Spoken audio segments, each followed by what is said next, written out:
Welcome to the Dungeon Master Academy series, Mastering the Realms. I'm Dungeon Master Jeff. Here on the DMA, I find awesome third-party Dungeons & Dragons adventures and sit down with their creators to find out the best way to run it at your very own gaming table. This episode's featured adventure is Something Wicked. That's BMG DRWOD02, part 2 of the Obscure Devotion series. It's 4 hours, tier 2, APL'd at level 8, and written by Shu Qing Tan. Shu has over 30 credits, including adventures, scenarios, short campaigns across AL and other D&D rule sets, multiple bestsellers on the DMs Guild, and a recipient of an Ennie Award for her adventure, Two Hearts Apart. Something Wicked, in a nutshell, is the new Dreams of the Red Wizards as of the end of 2023. It's the new story arc after DR20, the death of Zaz Tam. Tons of new stuff, like a really new cool AL admin approved magic item that you can't find anywhere else in any other adventure, for example. It's not all doom and gloom, like, oh no, the world's gonna end scenario. It has a lot of lighthearted moments, a super cool bad guy, Buzz, and a new body of lore for the strange planet in the Tears of Selene. Someone apparently danced at Winter Fantasy 2023 in response to the heavy lore exploration in the adventure, which is absolutely crazy dancing at AL. Let's meet the creator and find out what happened. All the way from Brisbane, Queensland, Australia, welcome Shu Qing Tan! Hi, Shu. Hi, and thanks for having me here. And happy to answer any questions you have. First of all, I want to know about the dancing experience at Winter Fantasy. Can you tell me what happened there? Oh my goodness, that is hilarious. All right, so I actually went to Winter Fantasy because I got a chance to go to the US this year, and I sat in at a table and played a tier 1 game, and next to me, someone was running my mod.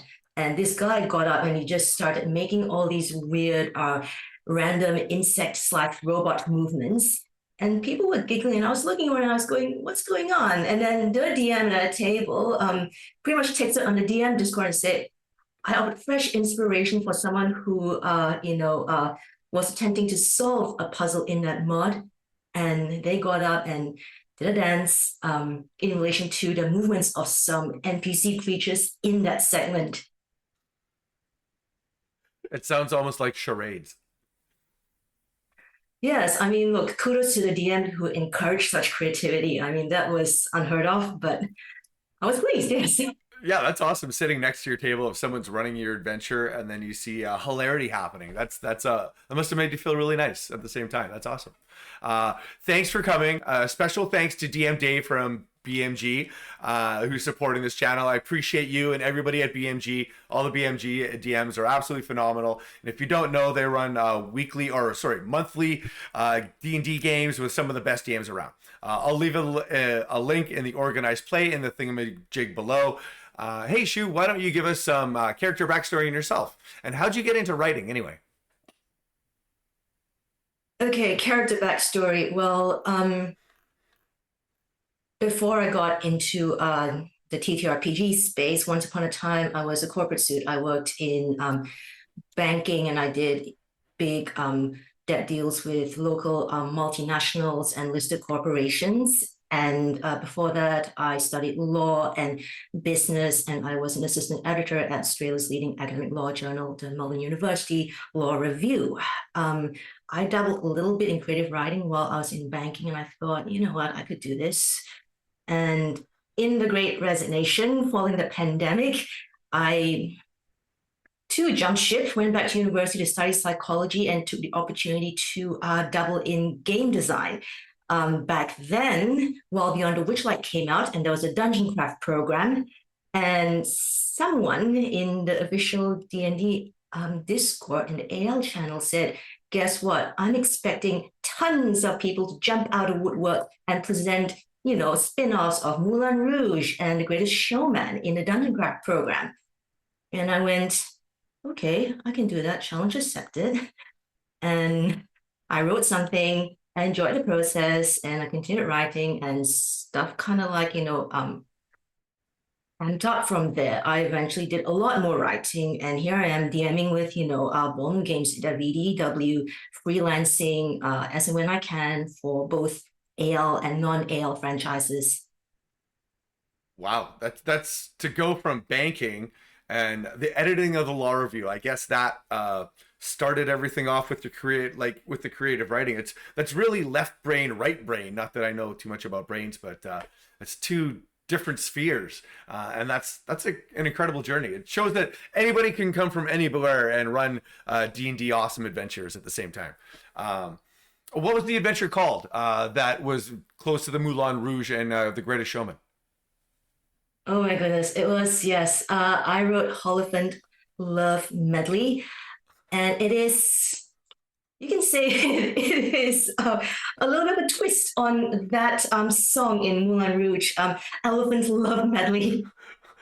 Oh my God, that sounds so awesome. I love like musical theater and like showmanship and all that stuff. I've run adventures before where there's a musical theater element to it, like it was a murder mystery, and I had to get all the players singing and dancing. But it was in virtual, so we just all sang. But it was pretty fun. Like that sounds like a lot of fun. Holly Font Love Melody. I'm gonna have to remember that one and try to run that at some point. But we're here to talk about something wicked. Dream of the Red Wizards. Oh my God, what a franchise. Tell us what we're in store for with this adventure. Okay, so this adventure obviously takes place after the drama and cross-planar chaos that was Dreams of the Red Wizards are Terminal Ambitions and Death of Zastan. So this is a new storyline, and the Red Wizards are at it again. This time they're going after this strange crystal, quasi crystals actually, that supposedly can operate independently of the weave. And of course, the adventurers, the harpers, and the usual, the lot of goodies from across the Forgotten Realms, plus everyone else who really hates the Red Wizards, wants to stop them. They all want to stop them. So the adventurers get recruited along for the ride, and they jump from one place in Faerun to another to stop the wizards at all costs. And yes, in this adventure that I've written, some crystals have been spotted, well, supposedly, in this strange planetoid that appeared in the tears of Seluna rather mysteriously. So they got to go up there and they got to, find the crystals before the Red Wizards get there. Damn them Red Wizards, always at it again, right? Oh, hate those Red Wizards. Yeah. But super fun to play because the Red Wizard adventures I find have really good bad guys, really good NPCs, all that kind of fun stuff. So let's start talking about the pillars of play and kind of dig into there. I will totally give you complete props for this adventure where it is very equal in the pillars of play. It's not just combat or not just RP. It has some exploration as well. So I think it's very well balanced and I love those kinds of adventures personally. But let's start talking about role-playing and the NPCs. What are your favorites? Because you got some hilarity going on with some NPCs here. Oh, yes. Role-playing and NPCs. So I did try to give players opportunities to go down one particular track or the other in terms of the pillars of play. But of course, there's several segments where one path obviously has to be apparent and is the apparent preferred or dominant path because, if you're a freelancer, you're right to specifications that the project leads give you. And this was exactly the case in Red Wizards, right? So one, I guess, interesting role-playing moment would be when at the start of the game, you go into something that resembles, a scene out of, a Star Wars movie, and you have to go find an NPC. But you rock up to this NPC, and you discover this NPC is actually, enjoying a special moment with their date. And of course, you enter and you ruin the whole experience for them, right? And they're really, really angry. But you need this NPC on your quest. You need their help. So what do? You agree to, them asking you to complete a favor for them. I thought that was absolutely phenomenal the way it started. You're basically walking into the bar at Mos Eisley. You know, that's the way I pictured it all going down there. I think one of my favorite NPCs, and I don't mind spoilers on this show because I think that kind of gets DMs a little more interested without having to read the whole thing first to kind of get a little taste. You have undead librarians. How did you come up with undead? Like, I think that could be absolutely hilarity of them actually being the librarians, but then being undead, obviously, and like being the slaves, walking around like Frankenstein. How do you play that when you run the adventure with the undead librarians? Okay, so in that segment, a part of me, I mean, I knew that the outline required me to insert undead throughout this segment of the adventure Oh, because that segment of the adventure dealt with a necropolis with a population of undead. And I wanted to make it feel like it was lived in. There was a kind of history and some degree of, their own culture in it there, right? So what I was trying to oh. capture, I suppose, is a sense of living in the past, some kind of nostalgia that the existing inhabitants still have for this place. And hence, you have, what appear to be normal librarians still going about their daily lives. True, they may be affected by rigor mortis or whatever it is they've got on them as undead beings, but they're obsessed with this particular aspect of their prior lives and they're trying to still carry it on and live it. So there you go. I can see them totally pushing around book carts and running into things, trying to return books to the shelves. That could be so much comedy right there. I love the foreshadowing that you have with an NPC, Scorn Everhate. Awesome name, by the way, for future adventures coming up. How important is it to introduce them? And do you know what a key role do they play later? Scorn is a relatively important NPC in later installments of the new Obscure Devotion Streams of the Red Wizards storyline. Per the outline I was given, she was introduced at some stage here to foreshadow the fact that she's going to be involved in her lives. She's going to be a part of this massive struggle that will come in future adventures. But she has a covert role right now. And um, to the extent that she's not involved as much in this adventure, but she's there because she's a part of the storyline. And yes, the name isn't my invention. Unfortunately, that is Story Lead's invention. Who's the story lead on this? The story leads on the new storyline, they are Mitch Smithson and Cassandra McDonald. Oh, props to both of them. They're great people. Okay, so we'll give them full props for that. You also have a Gith bounty hunter that seems eerily similar to another Star Wars person. Did you come up with that, or is that another Mitch creation? Oh, that is another Mitch creation. So interesting. You've mentioned this Githyanki, and again, I was meant to insert this Githyanki as an NPC that helps the characters. And this was an NPC that the characters intruded upon and started adventure and upset, right? So I got to make this NPC relatively useful, and I wanted to give them a personality that would make them seem as if they are experienced, they know what the heck they're doing, and there's someone the characters can trust and obviously, build some sort of bond with. And if all that fails, at least they're obliged to do something for this NPC because, well, they ruined his, day, obviously. So Yeah, especially walking into the bar, interrupting his date, and then kind of like, okay, you owe him a favor. I'm definitely gonna play him in the Han Solo version of him, of just like cocky, confident, but a little bit of an idiot at the same time. I love that character from the movie, so that's gonna translate really well. I also love a good villain, and oh my god, the big bad guy at the end having okay, so it's a bee-like undead dragon guarding the inner sanctum is absolutely awesome, right? I'm trying to figure out how to do the voice for that because I love absolutely parlaying with characters and an undead be like dragon. Would that be like a buzz buzz BB? But that's at a later date. But you also have a bee deity, which is super cool, and that's kind of like new lore that I've never heard of at least. How did you come up with that whole thing, and where did the influence come? Like, how'd you come up with a bee? okay, I'll just start from the very beginning. So I needed to create a kind of exploration heavy segment for the necropolis in which all of this stuff took place in before a final, potentially large battle with a BBEG, right? So that was the outline I was given. Now, I wanted to make this place lived in and tangible and some kind of place with a deep and long history of, um, you know, um, necromancy and all that sort of stuff that makes it feel like an actual lost civilization. So um, I made a few puzzles and I needed the puzzles to be meaningful. So I built up all this random crap about Iscarithos or this planetoid as it is called.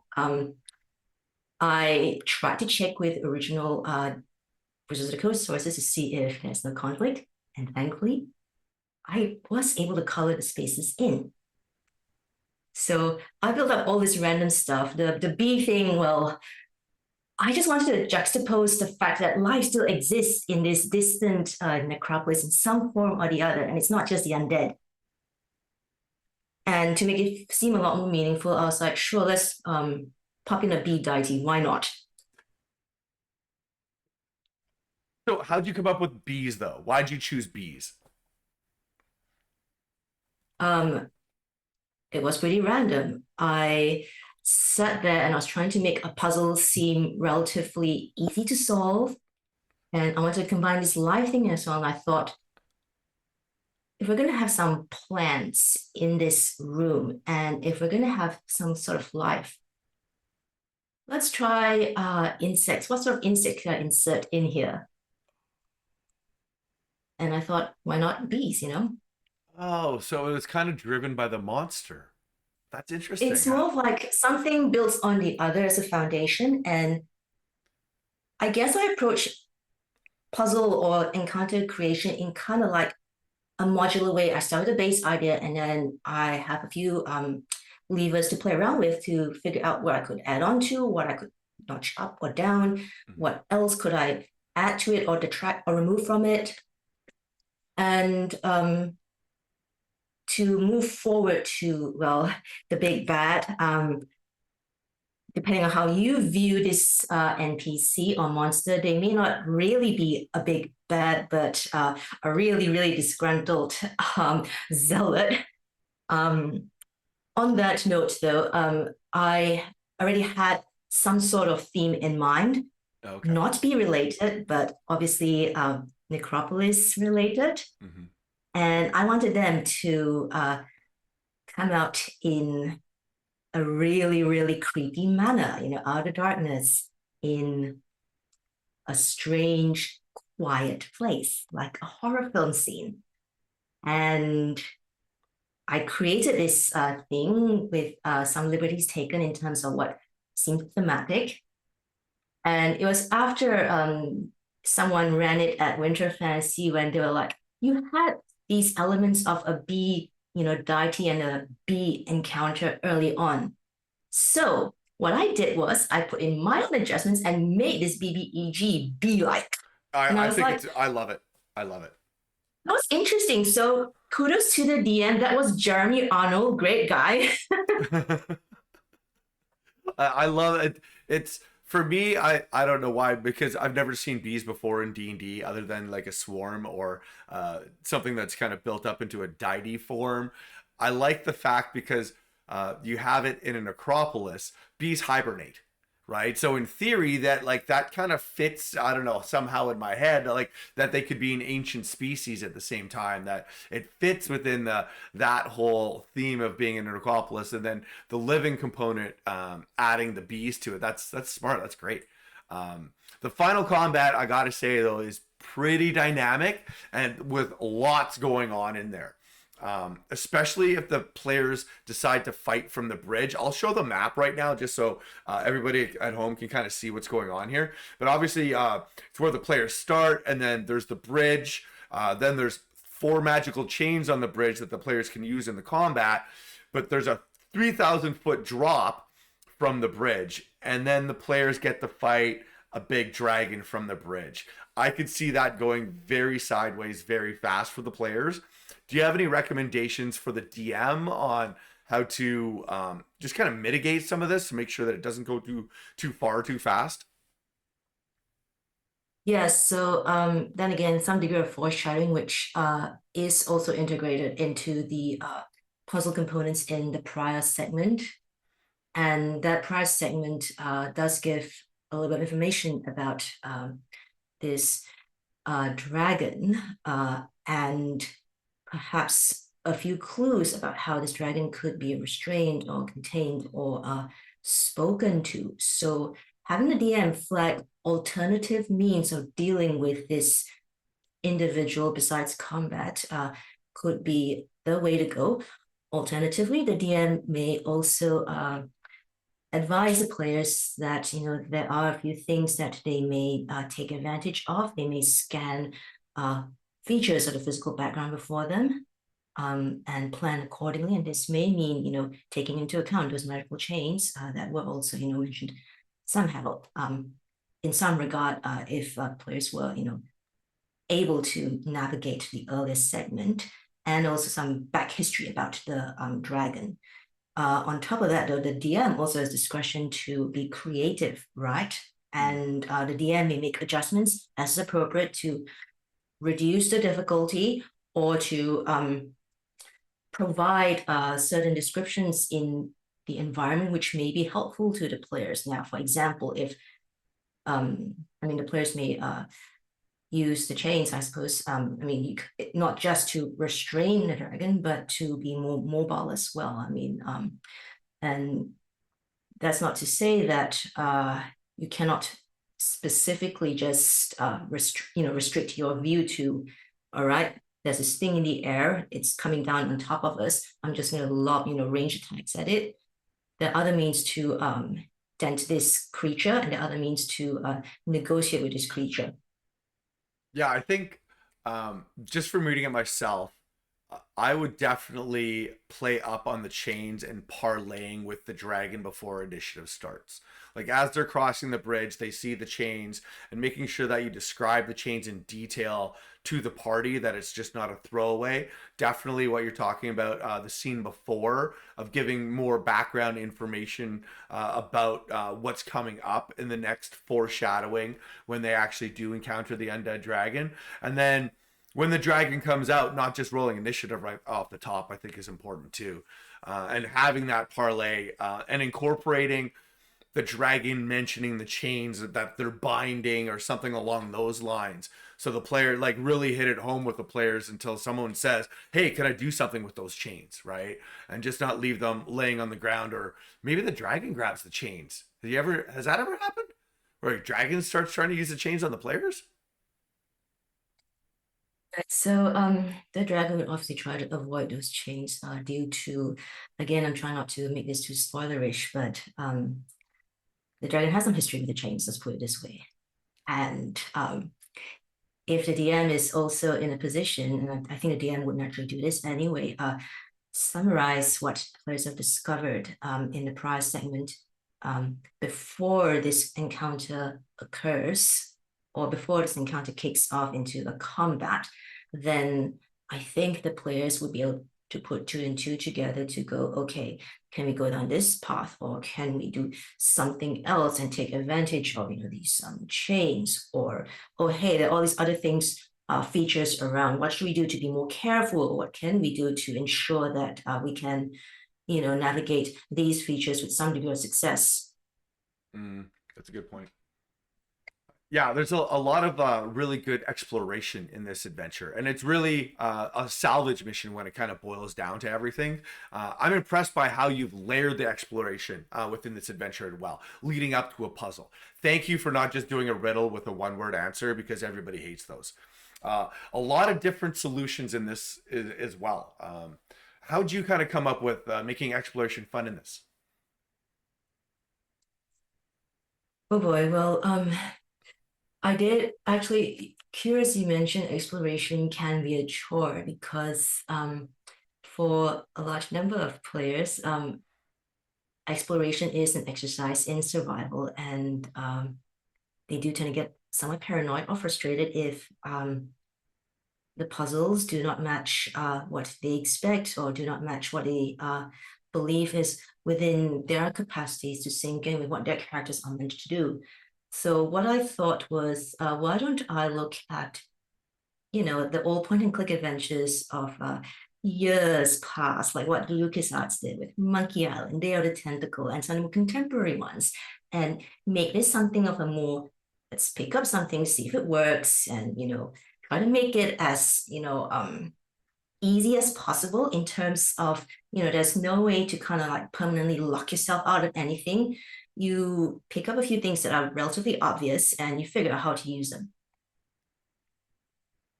I try to intersperse that with interactions with NPCs, of course, and potential battles if things go wrong. Yeah, I see. The point and click is a really good point, literally, to make from past adventures. Douglas Bushlong has written something. It's called The Little Wish. I've run it and read it obviously a couple times over, and he goes through with the interview that we did with him how he came up with puzzles, and it's a much more the same theory that you do with point and click adventures. It's really cool to see where your theory comes from. That's awesome. I love like that. They were a childhood staple, those games. Yeah, exactly. Like I love like Hitchhiker's Guide to the Galaxy and all that kind of old Commodore 64 stuff. So that was a lot of fun for me. I love those games. I love reading adventures sorry. I love reading an adventure, and then as I'm gonna run it, I brainstorm on how I'm going to run it when I read it. For me, it's referencing movies, TV shows, old comic books that I've read to be able to picture and describe for players what I'm doing. It's way more easier for myself to kind of visualize what's going on, to describe it to the players. And I'm getting a huge George Lucas influence from your adventure, which is awesome, especially early Indiana Jones kind of movie kind of stuff. I was waiting for the trap with the rolling ball to come and crush everybody. Did you use a lot of George Lucas influence on this? Oh boy. I did insert a couple of George Lucas influences, yes, and we've already spoken about one of them, and that was, that cantina scene, right? And that was absolutely laid out and spelled out flat in the outline I was given. I was like, this is like that Star Wars cantina scene. I want you to make it, vivid and whatever, right? So I did that, and then I went, oh, what else could I do? Well, we're already going down one direction. Let's pick a couple of encounters here and there and make it a throwback, right? So there is also another embedded, I guess, puzzle slash encounter in the last segment. And that is also, I would say, without, spoiling it too much, a throwback to a certain George Lucas franchise. Part 3. Yeah, that was great. As soon as I started reading that part of the adventure with the bridge, it was, oh my god, I know exactly what's going on. I think that'll be great to run for players because I think they won't clue in on it right away, but when they figure it out, it'll be one of those aha moments, and it'll be a lot of fun. I think it's absolutely great how you get all the BMG and DMs involved to playtest. I think I've played with them most at this point. One is actually in my home group, Tweet. Hey. Did you change anything after you playtested it? Oh, let's see. I playtested this game, I think, 3 or 4 times prior to its premiere at VDDW. Okay. And in the first couple of rounds of playtesting, there was there were a few extra interactions and encounters. I trimmed down one of them, and that encounter involved it was in the exploration part anyway, an interaction with undead rock stars who resemble the dudes from Spinal Tap, but with one of those typical rock star dramas that you'd see the Beatles or some major pop group kind of like fight over. Did you have? And that was a puzzling of it. Obviously, that got. It probably went way out of theme to some extent, so that got removed. I could totally be that being a sidetrack of like, oh my god, what is going on? Hilarious all the same time because it's in an Acropolis setting, so it makes sense, right? Like I understand that concept to it, but that would be pretty funny, that's for sure. So, anything else? Did you have to cut anything else out of the adventure?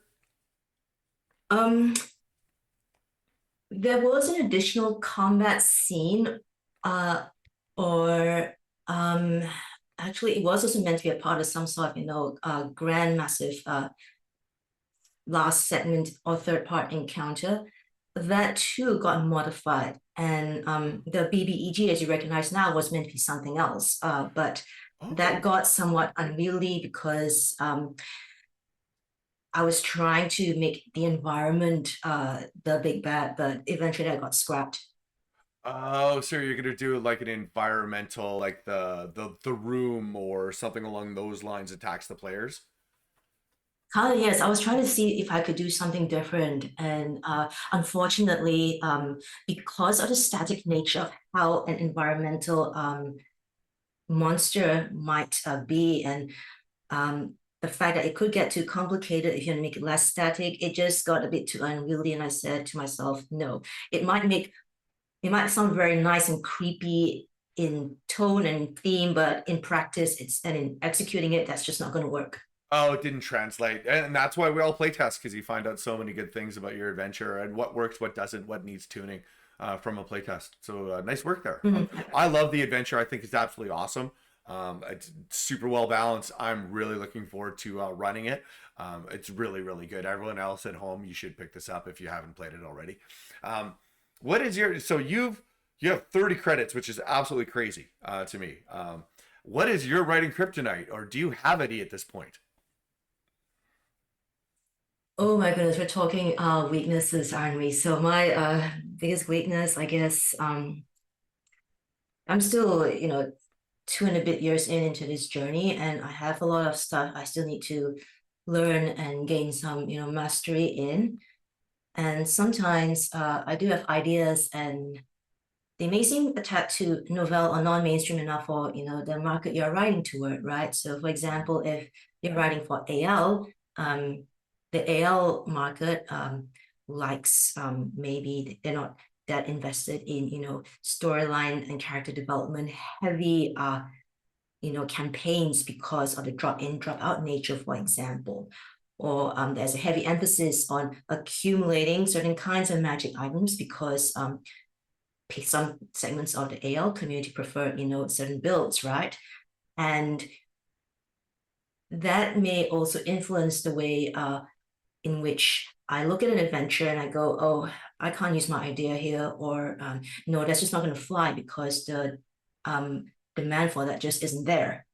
So a part of me do struggle with trying to, you know, find an outlet for my creative vision, but it just means that I may seek other avenues for that instead of AL. And I guess it's just a question of, me sometimes not being able to predict or be in sync with what the market wants. Okay, yeah. I understand that, but at the same time, I think there's definitely like a market and a demographic of people that want stuff that's not the typical, D&D stuff. As much as typical D&D stuff is incredible and great, and we all appreciate it and love D&D, it's always nice to kind of find something a little different off the beaten path that's still D&D, rule set and all that kind of stuff, but just different. The one module that just comes off the top of my head right up is Weekend at Strahd's, right? It basically happens right after you kill Strahd. And then the adventure is a ripoff of The Weekend at Bernie's, where you're taking Strahd around the castle to find other things that he had to collect a crystal so he can finally die or something along those lines. But it's a total spoof 80s adventure, lots and lots of fun. You walk into one room and it's like an 80s set of like Ghostbusters. Walk into another room and it's the Breakfast Club. And they do a really good job of all the music where they time music to all of it and do soundtrack music to it. It's super fun. So I think there actually is an avenue, and I'd love to see kind of what's coming out of your crazy mind too. Um, so from your start as a player, obviously, before you started writing, to now you're 30 credits in and successful, award winning. What has changed about you as a player or a DM because of your writing style, or because you've written so much now at this point? Well, I can start writing style. I think when I first started out, a lot of what I did was I look at, the works of others before me.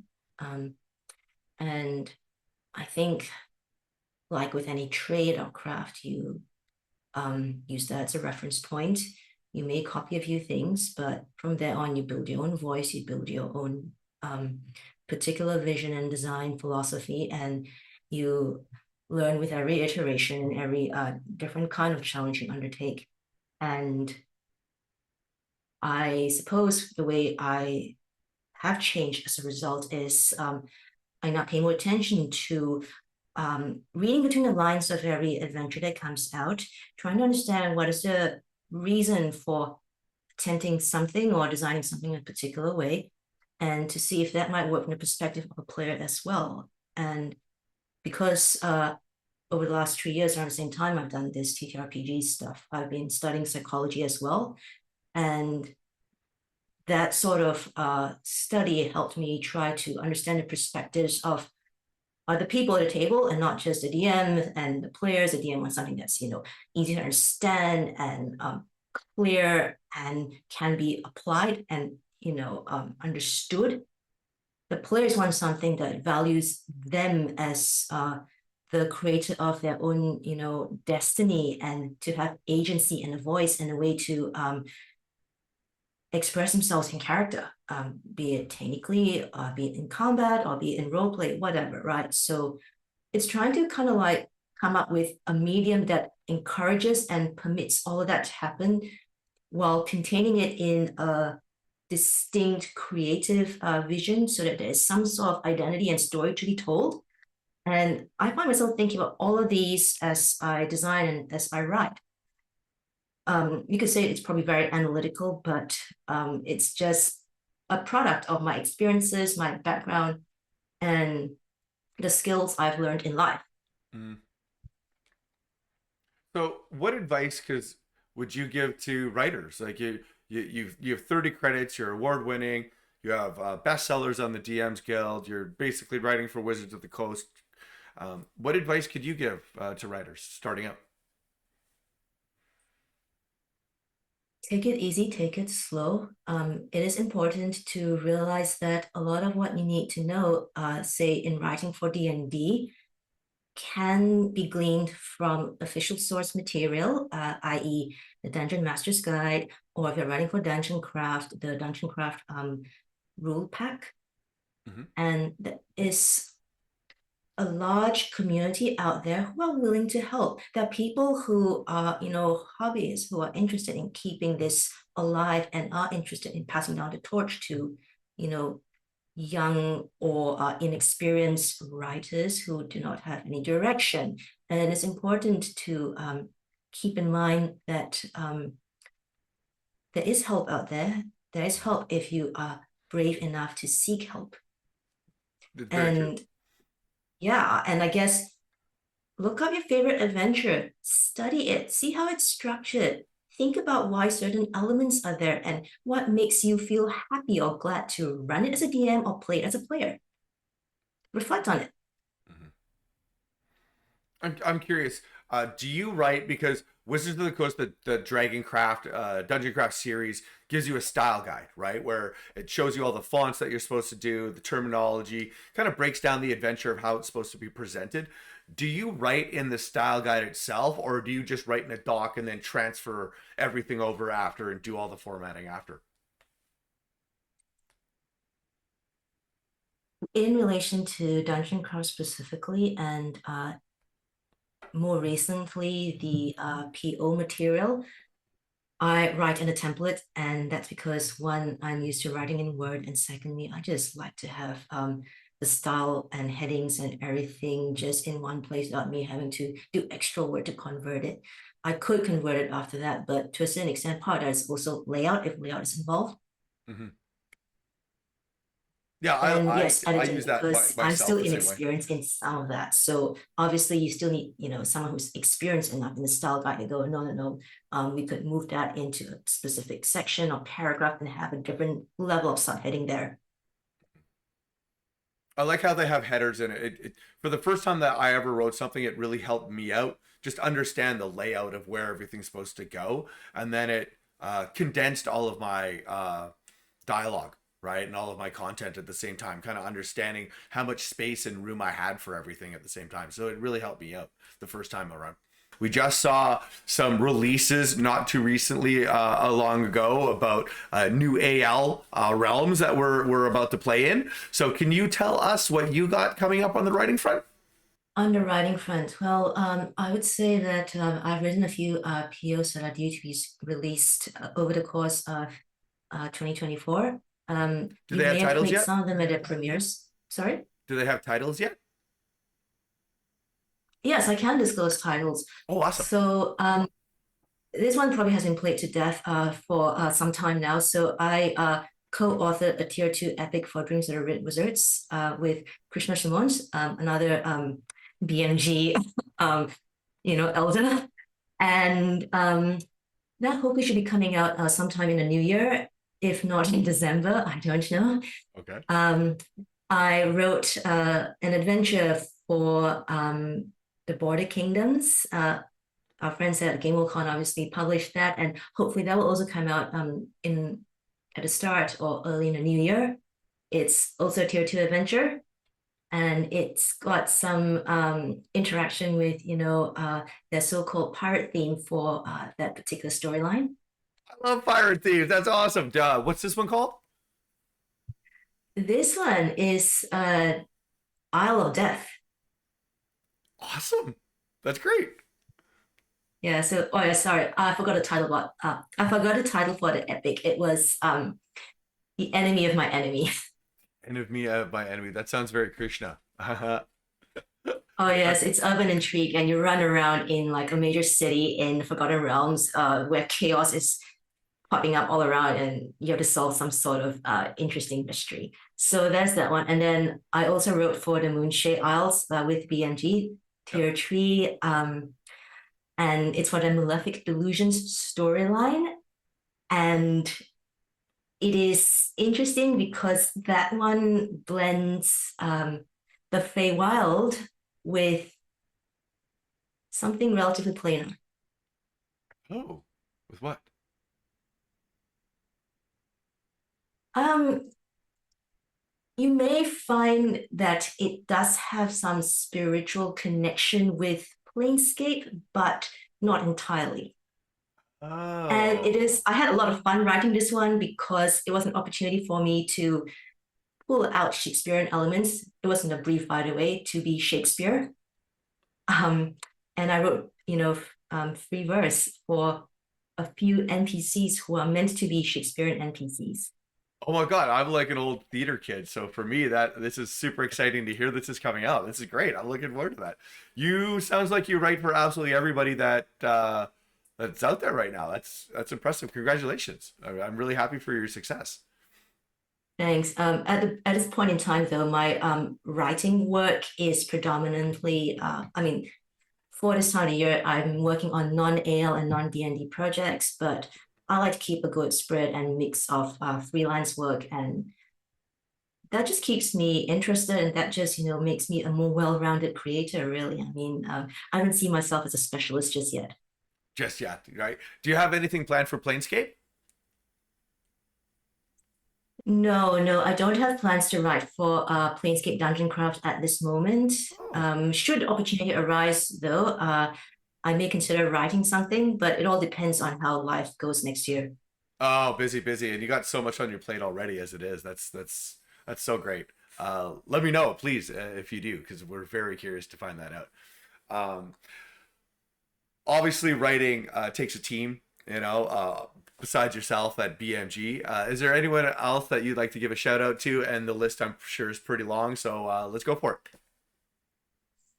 Oh my goodness. All right. So I'll try to keep it to organizations because, it's not just one person, there's, a team, as you've mentioned. So For this year, I'm quite thankful to the good folks at the Dungeon Designers Discord, who you already know. They are dungeon craft experts and fanatics, and they build their own content as well. Um, I am grateful to the good people of BMG and GameWorldCon for helping me in my career and giving me all these opportunities to be a part of a greater community in AL. At outside of the AL sphere, all the good folks I've met at Big Bad Con this year who are part of the journey, such as Pam Punzalan, and the bakers, the people who created PBTA, and the POC coordinators of the Big Bad Con program, everyone involved with that, and some local friends that I have grown to trust and love here in Australia, being the good old folks from the Exiles Gaming Club in Sydney, who helped me expand beyond D&D. Behold Games, the owner Tina has been instrumental in me going into AL, and MT Black for his mentorship, and John Coleman of ARC. So it's lots of people, really. It sounds like you have a lot of support, which is great. Everybody needs support to be successful. The one thing that I totally forgot to ask about that I need to ask about now, because I'll never forgive myself. I'm one of those people who hunts magic items as well, like so many other people in AL. What's the process of the magic item that talk about the magic item you created, and what's the process of getting the AL admins to approve that? Because I don't know what that is, so I'm kind of curious myself. Okay, so I'll put a caveat here in the sense that, again, this is something that I am not 100% across. I have had limited involvement, if at all, in this.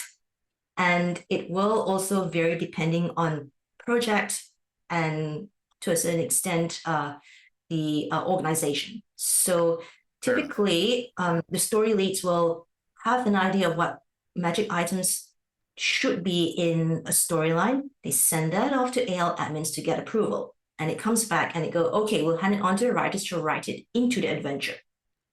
Oh, oh, I didn't know that. So in a way, for most of my ALPO work, I have had no say in what the magic item is. I do have a say to a certain extent sometimes, and again, it depends on the PO, right? What consumables might be in this, and I would say to a certain extent, a lot has been decided sometimes, and in some cases, it's up to you to pick your consumables. Oh, I don't know. Okay.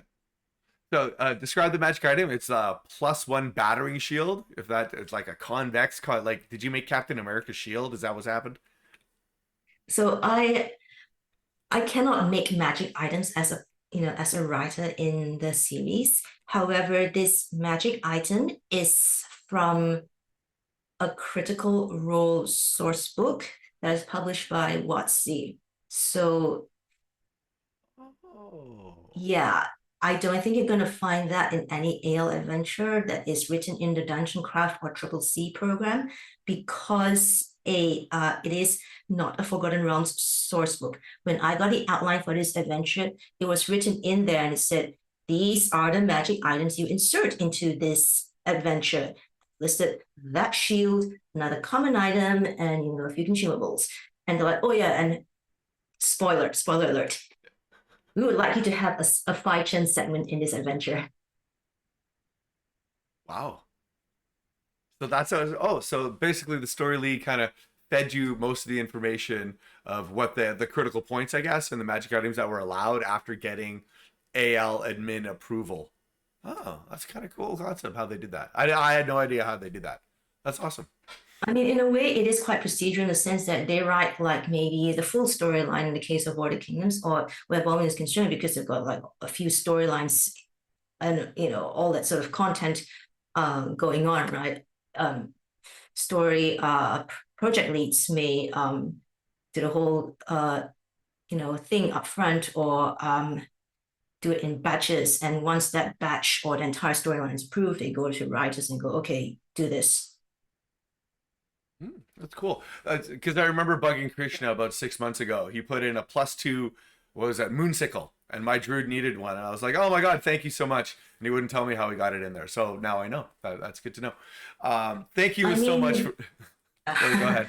I mean, yeah, like there are circumstances where you can make certain arguments for or against something, but once again, I would say that's up to the discretion of project leads and to a certain extent whether that receives a high up approval. Yeah, I'm getting it. Obviously, working with BMG, they are third-party exclusives almost to like Moonshay and a lot of access to the Wizard stuff. I saw in the adventure as well. You're allowed to use all the Wizards of the Coast art. Is that right? Sorry, Wizards of the Coast art, is that right? Yeah. Are you allowed to use it within the adventure? Is that correct? I believe there are certain arrangements in place. I'm not privy to the contract, Okay. Yeah. so if it is something that a PO has agreed to use in relation to an agreement they have with a Wizards division or contact, then yes, they can do so. But again, I do not know. So Okay. choice of art is with project leads as opposed to me. Oh. However, for the purposes of something wicked, I made the maps. Oh, so you're so okay. Awesome. I love the maps, by the way. They're pretty great. And I'll show the maps. Look at all these maps. The one thing that I did notice when I was flipping through the module and reading it, the adventure, was Mahadi's trading post picture. I'm like, oh my god, I just played that. So I recognized that right off the top. I thought that was pretty funny for the bazaar. But thank you so much. Is there anything else that you'd like to say? Anyone else you'd like to give advice to? Anyone else you want to shout out to? I don't know who's listening to this right now, but those of you who've been a part of my journey, thank you so much for your patience and your help. I really, really am grateful for, your support. I wouldn't be here without you. And to anyone else out there who is intending to step into the journey as well, give it a go. You don't know what it'll lead you to. I mean, I did this for fun and I thought, see how and where it'll take me, and this is what happened. It's really impressive. Congratulations. I'm really happy for you. This is great. You'll definitely have to come back sometime and keep us updated on your career. And that's going to wrap up our Q&A session for this time. Thank you so much, Shu, for joining me today. We're definitely going to have you back on the show. We'll make sure to check on your writing career. Congrats on all your success. This is the Dungeon Master Academy series, Mastering the Realms. I'm Dungeon Master Jeff. Peace out.